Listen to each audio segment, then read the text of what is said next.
तुमच्यात ताकद आहे, चपळाई आहे आणि कबड्डीचं वेळ सुद्धा आहे.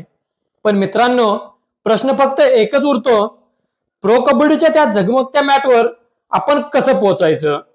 टीव्हीवर दिसणारा तो मान सन्मान आपल्याला कसा मिळणार?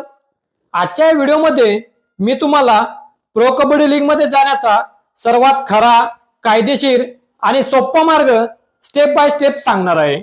चला तर मग सुरुवात करूया. बोल कबड्डी, आपली माती, आपला खेळ, आपला वारसा. रामराम मंडळी, आपल्या सर्वांचं बोल कबड्डी युट्यूब चॅनलवर स्वागत आहे. कालच्या व्हिडिओमध्ये आपण पाहिलं की प्रो कबड्डी हा खेळ कसा बदलला, पण आज आपण मूळ विषयाला हात घालणार आहोत.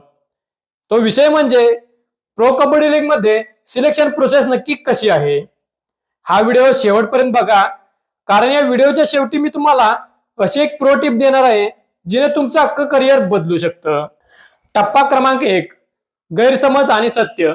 मंडळी, सगळ्यात आधी एक गोष्ट डोक्यातून काढून टाका की प्रो कबड्डी लीग साठी कोणताही ऑनलाईन फॉर्म भरता येतो किंवा पैसे भरून या लीग मध्ये निवड होते. तर मंडळी, नाही, प्रो कबड्डी लीग मध्ये कोणतीही अशी थेट एंट्री नसते. तुम्ही किती भारी खेळत असाल तरी तुम्हाला एका सिस्टम मधूनच जावं लागतं. ही सिस्टम सुरू होते तुमच्या घरापासून, म्हणजेच तुमच्या स्थानिक मैदानापासून. टप्पा क्रमांक 2, जिल्हा आणि तालुका स्तर. मंडळी, तुमचा प्रवास सुरू होतो गाव, तालुका आणि जिल्हा पातळीवरून. जर तुम्हाला प्रो कबड्डी लीग खेळायचे असेल तर तुमच्या जिल्ह्याच्या कबड्डी असोसिएशनशी तुम्ही जोडले जा आणि जिल्हा अजिंक्यपद स्पर्धा खेळणे अनिवार्य आहे. इथेच तुमची चांगली कामगिरी नोटीस केली जाते. आणि लक्षात ठेवा, जेव्हा तुम्ही तुमच्या जिल्ह्यासाठी खेळता तेव्हाच तुमचं नाव राज्य पातळीवर होणाऱ्या राज्य अजिंक्यपद निवड चाचणी स्पर्धेसाठी घेतलं जातं. टप्पा क्रमांक 3, राज्यस्तर, स्टेट लेवल. जिल्हा पातळीवर चमकलात की पुढचं ध्येय असतं महाराष्ट्र संघ. राज्य निवड चाचणीमध्ये तुमची निवड झाली पाहिजे. एकदा जर तुम्ही राज्याचे प्रतिनिधित्व केलं तर तुम्ही प्रो कबड्डीच्या स्काउट्सच्या रडारवर येता. जो प्रो कबड्डीची निवड करते अशा मोठ्या स्पर्धांवर बारीक लक्ष ठेवून असतात. या स्पर्धांमधूनच तुमची प्रो कबड्डी लीग मध्ये NYP या कॅटेगरीतून निवड होण्याची शक्यता सर्वात जास्त असते. टप्पा क्रमांक 4, senior nationals. Pro kabaddi league मध्ये खेळण्याचा सर्वात मोठा दरवाजा म्हणून याकडे बघितलं जातं. मित्रांनो, हा पॉइंट नीट आहे का? सिनियर नॅशनल कबड्डी चॅम्पियनशिप आणि फेडरेशन कप हे 2 ते दरवाजे आहेत जे थेट प्रो कबड्डी लीग मध्येच उघडतात. जो खेळाडू या दोन्ही स्पर्धांमध्ये आपली छाप सोडतो त्याला अॅमेच्युअर कबड्डी फेडरेशन ऑफ इंडिया म्हणजेच AKFI कडून मान्यता मिळते आणि तुमचं नाव थेट प्रो कबड्डी लीगच्या ऑप्शन पूल मध्ये जातं. टप्पा क्रमांक 5 म्हणजेच लिलाव.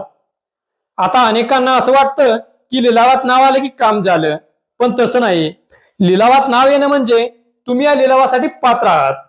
पण जेव्हा एखादी टीम तुम्हाला बोली लावून विकत घेते तेव्हाच खऱ्या अर्थाने तुम्ही प्रो कबड्डी लीगचे खेळाडू बनता. यासाठी तुमचा फिटनेस आणि ज्या त्या वेळेचा फॉर्म खूप मॅटर करतो. टप्पा क्रमांक 6, NYP म्हणजेच new young player trials. Pro kabaddi league मध्ये डायरेक्ट प्रवेश मिळवण्याचा आणखी एक मार्ग म्हणजे NYP प्रोग्राम. प्रो कबड्डी लीगच्या टीम्स स्वतःहून तरुण खेळाडूंसाठी, म्हणजेच ज्यांचं वय 18 ते 22 वर्ष आहे अशा खेळाडूंसाठी ओपन ट्रायल्स घेतात. यासाठी तुम्ही सोशल मीडियावर प्रो कबड्डी लीगच्या ज्या टीम्स आहेत त्यांच्या पेजेसला फॉलो केलं पाहिजे, कारण ट्रायल्सच्या तारखा तिथेच अधिकृतपणे जाहीर होतात. NYP कॅटेगरीमध्ये जाण्यासाठी कुमार गट राज्य अजिंक्यपद स्पर्धा किंवा राज्य अजिंक्यपद वरिष्ठ गट स्पर्धा या स्पर्धांमध्ये प्रो कबड्डी मधील विविध टीमचे स्काउट्स या स्पर्धेसाठी जाऊन तेथे खेळाडूंचे टॅलेंट बघत असतात. जाता जाता एक विशेष महत्वाचा सल्ला म्हणजे फक्त तुमच्याकडे स्किल्स असून चालत नाही, तर तुमच्यामध्ये शिस्तही लागते. आजकाल खेळाडूंचं इंस्टाग्राम रील्स नाही तर त्यांचं ग्राउंडवरचं कौशल्य पाहिलं जातं. आणि इंजुरी पासून वाचण्यासाठी वॉर्मअप, योग्य डाएट आणि तुमच्या कोचचा योग्य सल्ला यावर लक्ष द्या. कोणतंही शॉर्टकट शोधू नका, मेहनत करा, तुम्हाला त्याचं फळ नक्कीच मिळेल. मंडळी, जर तुम्हाला वाटत असेल की तुमच्यातही हा दम आहे तर आजच कबड्डीच्या मैदानात उतरा। हा व्हिडिओ तुमच्या त्या मित्राला शेअर करा जो रात्रंदिवस कबड्डीचा सराव करतोय। व्हिडिओ आवडला असेल तर लाईक करा आणि कमेंटमध्ये सांगा, होय मी नक्की प्रो कबड्डी लीग खेळणार। अशाच अस्सल कबड्डीच्या माहितीसाठी आपल्या बोल कबड्डी या युट्यूब चॅनलला सबस्क्राईब करायला विसरू नका। चला तर मग भेटूया पुढच्या व्हिडिओमध्ये। जय हिंद, जय महाराष्ट्र।